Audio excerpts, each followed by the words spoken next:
এই বীর্য কম থাকার জন্য আমরা ওষুধ দিব, ঠিক আছে? তোমার কিন্তু অ্যাজোস্পার্মিয়া না, অ্যাজোস্পার্মিয়া মানে বীর্য শুক্রাণু নাই, তোমার হচ্ছে অলিগোঅ্যাসথেনোটেরাটো মানে হচ্ছে কম আছে সংখ্যায়, ঠিক আছে? তো সুতরাং এটা চেষ্টা করবো ওষুধে ইয়ে করার, কেমন? দেখে যারা দেখছেন, ওনার টেস্টে এসেছে গ্রস অলিগো টেরাটো জুস্পার্মিয়া। মানে কি, এখানে কথাটার অর্থ আছে, এটা তিনটা জিনিস।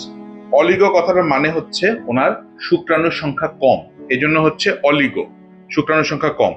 টেরাটো, টেরাটো মানে হচ্ছে ওনার যে কয়টা সেল আছে ওই কয়টা সেল ঠিক নাই, মানে শেপ বা মরফোলজি অ্যাবনর্মাল আছে কিছুটা, এটা হচ্ছে, এটাকে বলে টেরাটো, টেরাটো, হ্যাঁ।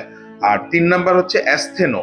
অ্যাস্থেনো কথাটার অর্থ হচ্ছে যতটুকু ওনার গতি থাকার কথা, যতটুকু মটিলিটি বা শুক্রাণুর যে গতি বা মোটাইল থাকার কথা সেটা ওনার মোটাইল নাই। যেমন দেখেন, শুক্রাণু সাধারণত 40-50% মোটাইল থাকা দরকার, ওনার আছে 100% ইমোটাইল, মাত্র 1% মোটাইল, মানে 1% শুক্রাণু ওনার চলাচল করে, যেটা থাকার কথা 40%, কেমন?